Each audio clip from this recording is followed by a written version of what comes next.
Әлқиса. Тананың жасы 40-қа толғанда бәйбішесі 35-те еді. Тана ордасынан түсіп келгенде бәйбішесі алдынан шығып, оған жауап тұрып бұлай дейді.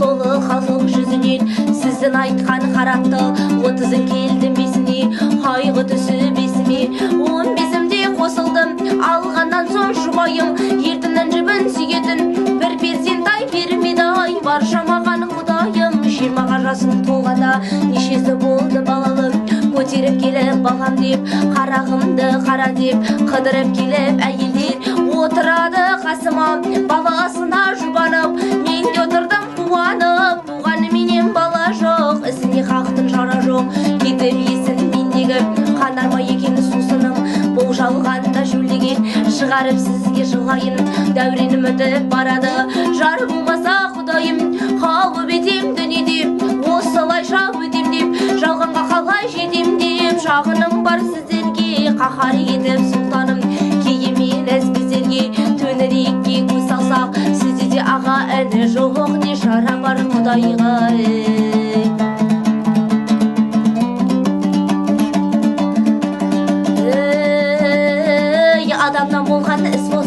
адамнан болған іс болса етер еді сұлтаным бір жайына пайданын жасау еді айланы жау жоғын дәмін ілген астындағы күренін тауда еді жүрегін не шара бар аллаға кім тоқтатады дүниені егер бітіп қалса ізім тоқтатса егер бір алла сенде жанның нәсібін қаңғырып жүріп ашармын мен қарап кімнің есігін ханмен тұрсаң қарандыз бекпен тұрсаң шорандыз ойламаңыз еш нәрсе өзім кетсем дүниеден не болар деп қараңыз үлкендік жетсе бұл солар ондай болмар еді жоқ еді ешбір мінезім алдар түнді мен ойбап сұлтаным өзім біліңіз барада өтіп дүниеге 20-да 30 күніңіз 40-тан асты сұлтаным өлмей тұғын дүниеден шайтаннан басқа инса жоқ жеті ғалым патшасы шайтаннан басқа инса жоқ жеті ғалым патшасы өтті екен кескендір ол да 25 жаста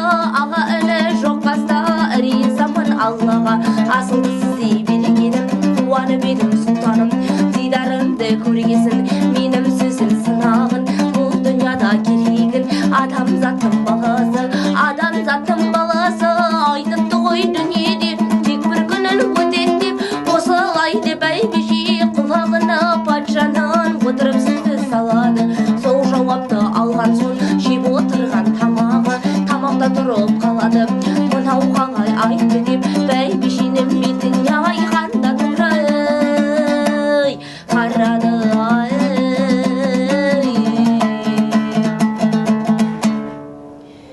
Әлқиса.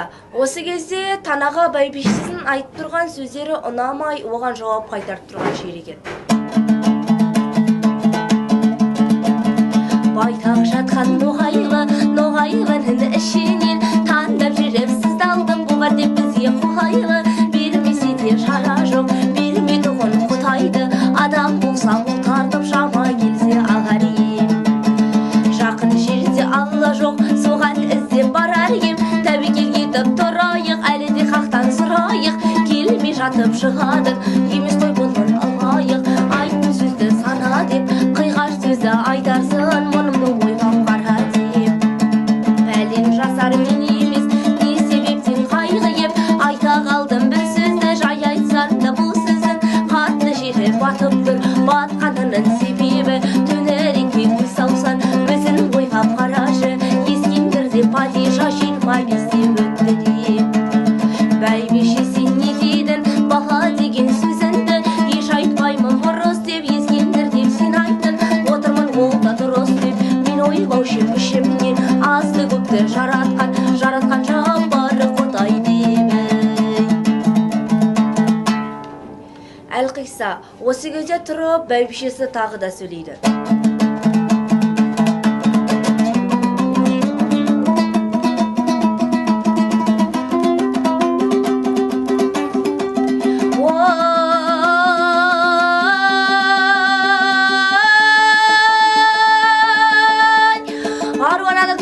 туғандар едің, аруда туғандар едің. Егер дария тасыса тоқтатқан қызыл жар едің. Жолдан биік су келді, көлде тұрған тау едің. Темір арқан секілді үзілмеген қашанды. Шынжырға туған хан едім, бір кез келді әйелдің қасына бала ергесін. Келді бүгін тілеуші қасында бала көргесін. Соған тұрмын шағынып, сізден басқа кімдерге айтайын енді мұнымды. Қызыл баспен қалмаққа, берегі жағы ындысқа, атағыңыз бар ұлы, үлкен кіші қолға алмақ, бәрі тілін ақылы. Анам әйел болған соң болған шығармын жаңғырлы. Жалған айтсам сөзімді, ризамын сұлтаным. Өлтірсен де өзімді, жамандық ақыл менде жоқ. Ноғайлы мекендеп жақсы баққан қаласын. Өзім атқа мінгесін, дүниеде жылатпай ешбір жетім баласын. Арғымақтандап ат міндім, белім берек байладым. Дұшпан шықса қабірден жалған жалғыз демейдің. Жүре бердің атанып, жарғы байға жеткізін. Кідірмейдің айналып, жарғы байға жеткізін. Алып бердің мен қоныс, Ноғайлының елінде адам тыныш болсын деп. Жақсы жерге қоныс деп, шешесіне ергесін. Балбыраған жас бола, босады көңілім көргесін. Тәңір бермек тілегім, қасыма менің ерелдем. Қарағым қасыма келші деп, айтар күнім туат деп. Ескендірді айтқаным, Астана халқыны хан еді. Соуға заңға жауап жібермей, сыртында жүрген хан еді.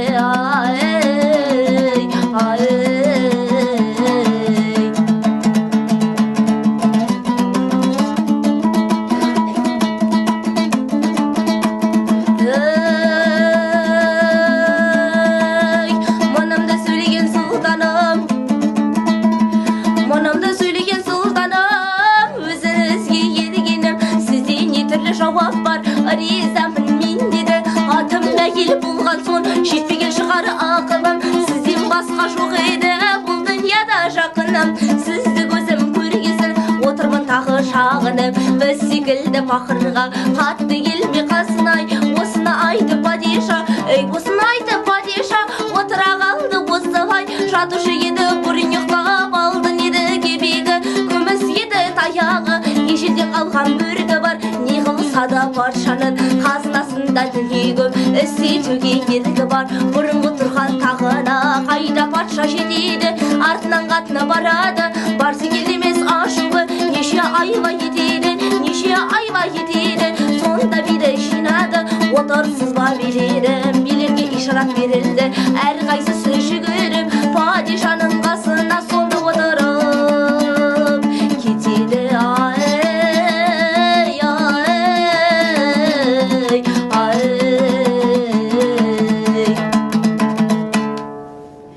Әлқиса осы кезде Тана жинап алған билеріне тұрып сөйледі.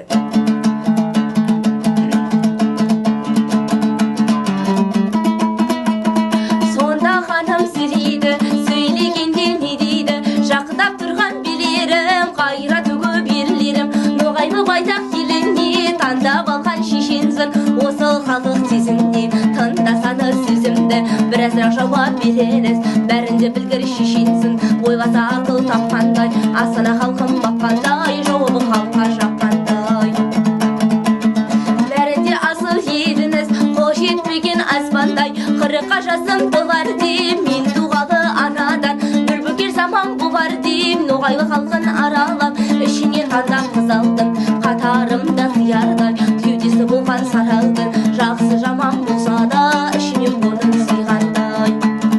Сүйгім қатқан сен көрдім, жауабын айтқан жөн көрдім. Ноғайлының қыздарын аралап жүріп мен көрдім. Көп жасымда дүниеде қайрат шіркін танар деп, өлмей жүрген адамзат ар жағында бір өлім, ол да жақын қағар деп. Дүниенің жүзінде пендеден қызық секілді.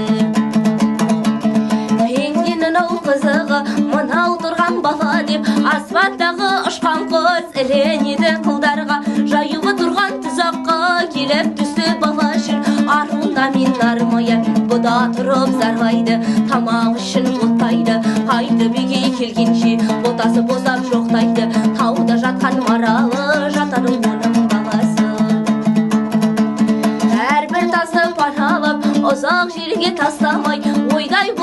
жаны бар баласын манан аралап, ол да тастап кетпеді өзінің туған баласын. Мынау сөздің шамасын билерін байқап қарашы, шақырып сізді алғанда айтар сөзім осы еді. Құстың қаны қаз еді, жанды бардың өмірі көп емес оның аз еді. Әлқиса, патшаның айтқан сөзіне отырып билер таң қалды. Жауабының айта алмай әрбіреуі сандалды. Сонда бидің үлкені күміс еді. Ал күмістің баласы жасы небәрі 12-дегі алтын. Жасы кіші болса да ол тұрып ханға сөйледі. Жасылдың туған данасын, бәрінде көрген ағасын, патшаны білмейсіз бе сөзімнің айтқан шамасын. Әрбір түрлі мақұлықтар бар деп айтты ғой баласын, сол мақұлықтарда болғашын отқа түсті деді ғой. Сөзімнің байқа шамасын, кеткен ізді көргесін, балалықпен келгенім, қыдырым мұнда келгенім, баласының жоқтығын сізге айтып бергенім. Сонда тұрып әкесі күміспен тұрып сөйлейді. Артық туған ханымыз, халықтан асқан ақылын, кеуде сары жанымыз, әрбір нәрсе мақұлдап отырсыз айтып біздерге. Біз айтайық сіздерге, жеті ғалым дүниеден неше түрлі хан өткен, неше түрлі жан өткен. Дүниеге пенде тоймаған, әр нәрсені әр пенде өз тұсында оймаған. Дүниенің қызығын талай жандар көрмеген, қызық көрген дүниеден ол жандар да фәниге өтірік қайтып келмеген. Бағасы жоқ болған соң әулие шахирге түнеген, Алладан бала тілеген, олардың берген аянда тілегім Алла берді деп барып келдім енді деп кірген. Сонда ірінен көтеріліп жүрегі оларға да бермегені.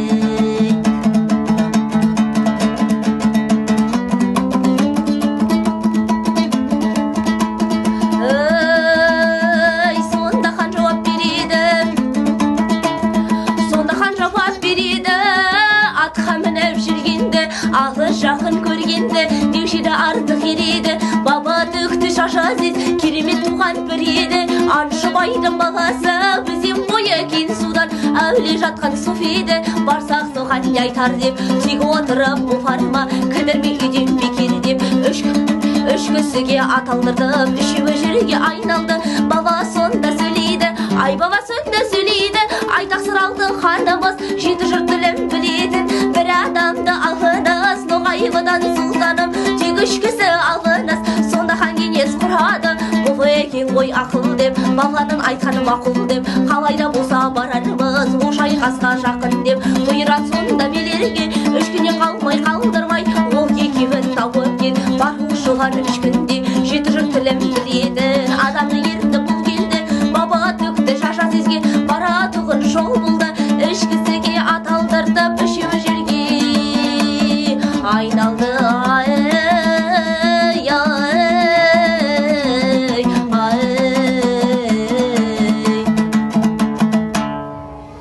Әлқиса, осы кезде ақсақалдылар қарасақалдарға сөйлеп тұрған жер еді.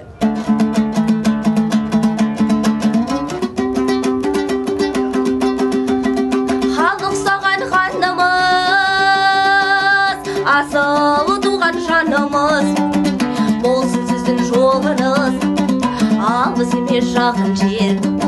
Бұрынғы тұрған бабаныз, жәрдем беріп талайға, не жақсылар дүниеге жәрдем бер деп сұраған,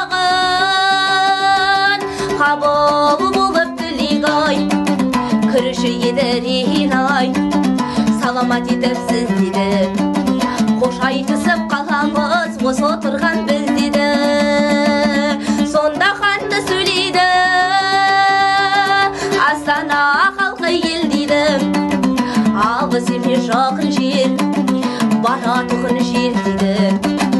Алла оңғарса жолыңды, барамыз соған біз деді. Тапсырдым толық халықты, баршаңызға аманат. Қош айтысып елменен, атана қатын баламен, жасы үлкен ағамен, өзен бойын жағалап, отырды жүріп шамалап. Баба төкті молдасы, 20 күндей толғады. еді мұның қарасы, жақындаған шамасы. Түстік жерге келгенде тілекті тура тілеген. Баба түкті басына, жаяу жүріп бұл келді.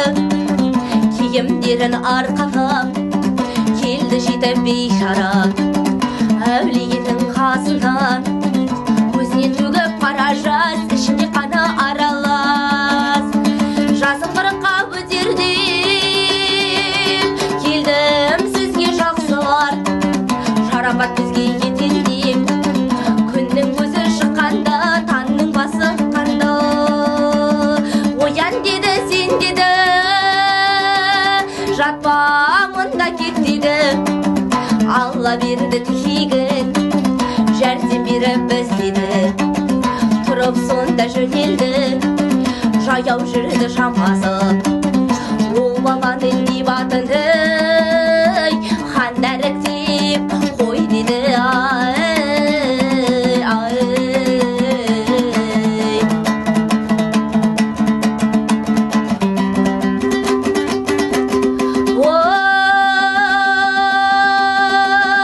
Атқа да мініп алады, кетіп те сонда барады. Ауылға жақын келгенде алдынан сығып ақсақал, бейтөрелер келеді. Ішіндегі ақсақал келіп сөйлеп етеді. Ақсақалға сәлемдеп ода тұрып қалады. Жасы үлкен аға бар, бәріне сәлемсіз деді. Ақы бардықтан алар, рас болғаны айтқаны. Сүйгенді қабыл тілегім, сол жауапты алған соң шамалы кірді әуленім. Жасым 40-тан асқанда, 50-ге аяқ басқанда. Енді халқым бұл сөзім, ауылға қарап кетейін. Шамалы жерге жетейін, қалмақ пенен Қызылбас екеуі жақын келеді. Соларды жерге қайратып, келдіп жерді келеген. Осы батыр қарады, үйге жетіп алған соң ақсақалдар жиналды. Бәрі кеңес құрады, тәңір берді тілектеп. Сол жауапты алған соң кірді енді ренім. Жайым бітіп барады, бір күнде бітеді өмірім. Ашым 40-тан асқанда, 50-ге аяқ басқанда. Барайын деп келмеді, жапанда жалғыз бұл өзі. Атқа да мініп алады, атқа да мініп алған соң бәйбіше шығып сөйлейді. Астана халқы ел дейді, сонда тұрып бәйбіше, сонда тұрып сөйлейді. Әлқиса, осы кезде Тана Қызылбастың еліне аттанып бар жатқанын біліп, бәйбішесі тұрып оған бірау сөз сөйлейді.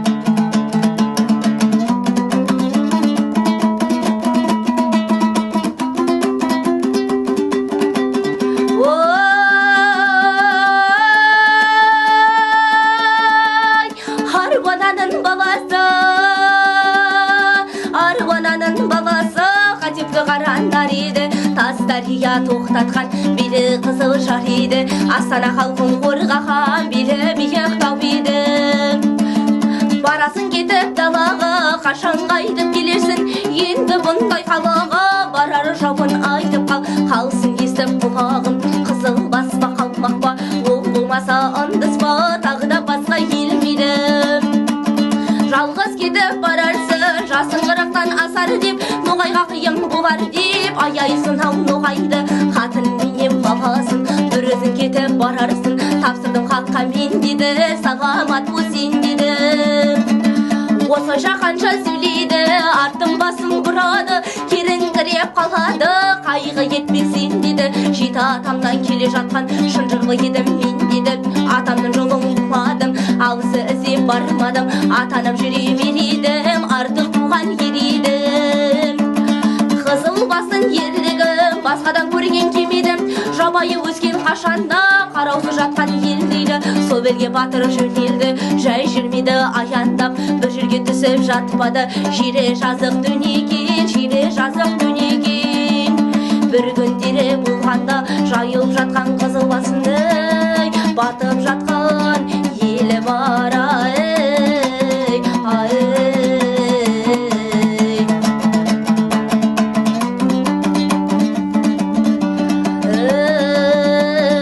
Sonda batır söyledi, sonda batır söyledi.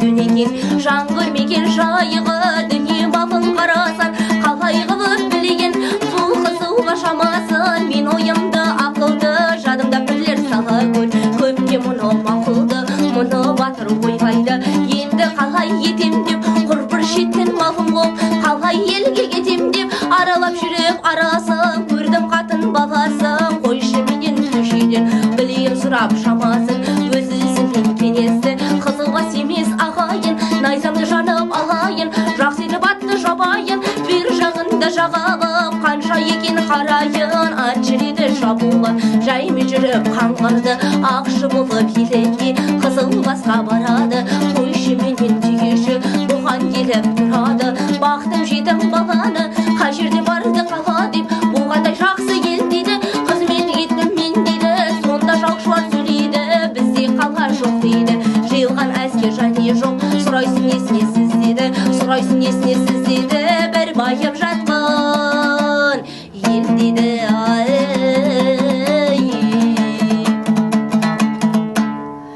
Әлқиса, осы кезде жаушылар сөйлейді. Бұл жерге жақындамаңдар да тиіспеңдер. Бұл жерде қызылбас мекен етеді дейді. Ішімізде бар еді, ішімізде бар еді Ақтөре деген ханымыз, ол ханымызда қала жоқ Төгілді тұрған үйі бар, қызметкерлер тағы бар Жанында тұрған бір тайпа ханымыздың жаны бар Іздегенің қан болса анау таудың үстінде Түгілі тұрған шатыр бар туы жақын қылауға Сол Ақтөре деген хандарын біздің қатын бала бар Тек маңайында жүзегі әскерінің шамасы Қол астында елі бар Сұрайсың оны несіне Ой сауамыр ағы бар Ханға бармас ормандай Барсан өліп қаларсың Аттың басын ұрады Шеттен келіп сұрады Осындай хан дегенде Жалғыз барып атанып Жауға қайрат етем деп Келіп тұрды далада Мылтығын ұстап алады Жақындаса атам деп Бұйрық жоқ еді маған деп Ақтөреде хандарын сонысы үшін қиналар Бір шыбындай жанымыз Сонда тұрып елу кісі Ат үстінде қалысты Атқан оқ қызырлайды Атқан оққа қарамай Қарсы жаба береді Қарсы жаба береді Атқан оқтар өтеме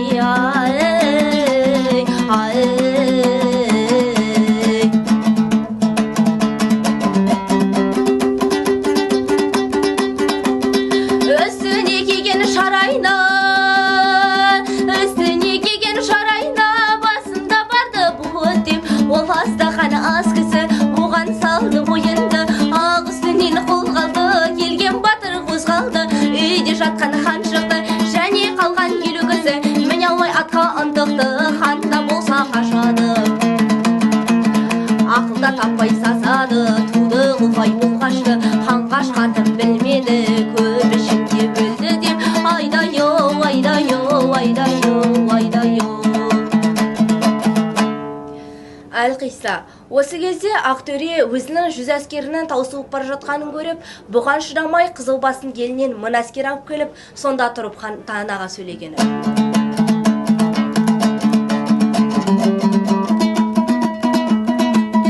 Жалғыз ба екен сен деді, әскермен келген мен деді. Бізбенен балға ойнама, білмеймін деп ойлама. Ойын күлкі жөнеме, жіберіп жесіз сіздерді, тереде қалар мен емес.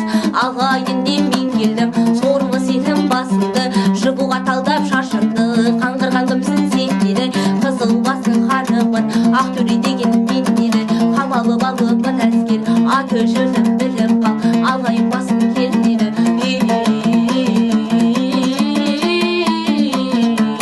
Ай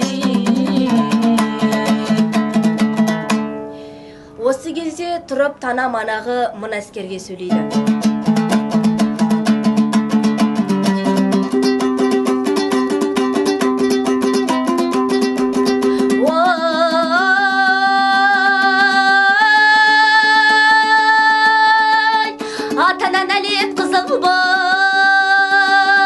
Атана нәлет қызылбыз, асылды менен сұрама, мирасына халқы ел деді, емесін маған тен деді, қанша сөйлеп тұрарсың.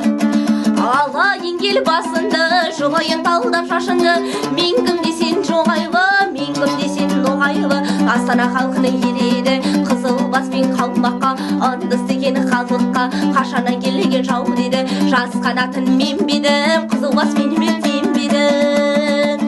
Қанша сөйлеп тұрарсың, шау бедім ханға мен қарсы, араға түрсіп бір тайлы, жеткізбеді бұл ханға.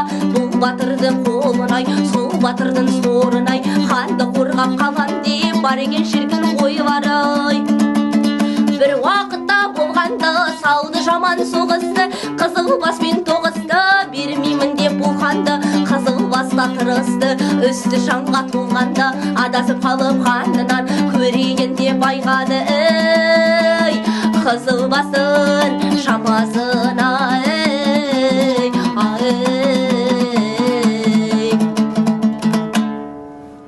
Әлқиса, осы кезде тана манағы мына әскердің бәрін қырып жойып, сол әскерден бір ғана әскер қалдырады. Сонда сол әскер мені неге қалдырдың деген кезде, атана ханынды тауып бер, ханынды тауып берсен жіберемін дейді. Сонда ол әскер тұрып сөйлейді.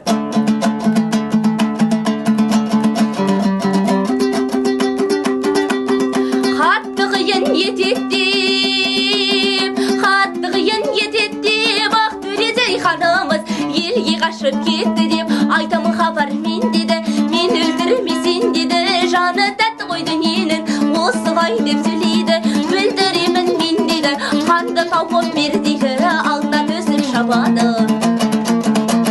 Бір-екі күн шапқанда хан қарасы көрінді, анау деп айқай салады, ақ төредей заңғарға, батырда кетіп барады, қорғасын бажан барып, мінген аты керемет, артында дүбір шыққанда, хан артына қарады, енді қашсам болмас деп, қашқан менен қоймас деп, қызылбасқа тұра қалады, астында мінген болады, арандай аузын ашады, омыртқадан тер тамшы құлаштап аяқ басады, жаумауыздай еміліп, жаумауыздай теміліп, айдай-оу, айдай-оу, айдай-оу, айдай-оу.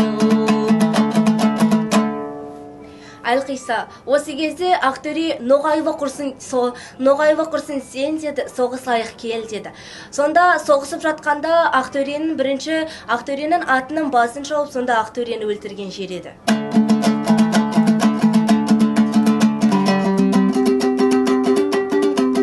Сонда қана сөйлейді, ноғайлы құрсын сен деді, көп сөйлеуге болмама, соғысайық кел деді, осылай деп Ақтөре танаға сонда сөйлейді, соғырысып ағысты, шу дегенде тайсасын, ойфаған деген қызылбас бір жанының пайдасын. Еген сауытты, шапса қару өтпейтін, ол да сермеп тайсасын, екеуі де қарудың, көреде алмай пайдасын, екеуі де берілді, суырып қолын алады, жас қанаты келді, етіп жатыр жанның пайдасын, шауып едім алмаспен, екеуі де абырай қазды тұрған батырай. Дұң болғанмен қалқаны, екеуі де басында, өтпеді қылыш осылай, атуға жібер мұрса соқ, осының аты жығылса, сонда ойбат кетет деп, қызылбастың сенімі, қолда тұрған алмасты қоярға жоқ шарасы. Атты шауып бұл алды, алмаспен келіп басынай, аттың басын шапқан соң, тұралсың ба бұл ханы, хан жығылып қалады, үстіне мініп алады, сақалына қол сауып, бауыздаған қой құсап, Ақтөрені жалады, бауыздаған қой құсап, Ақтөрені жалады. Хан өлтіріп болған соң, басқа батыр не қылсын, қаруын алып қолына, еліне қайта жөнелді, алғыз еді арасы, 3 айдан бері жұмырып, айдап келген шубатып, 4 айда бар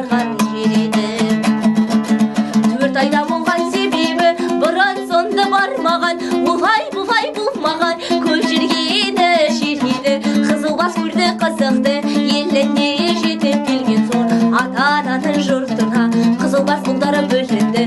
Байтақ жатқан ноғайға қобалжа болып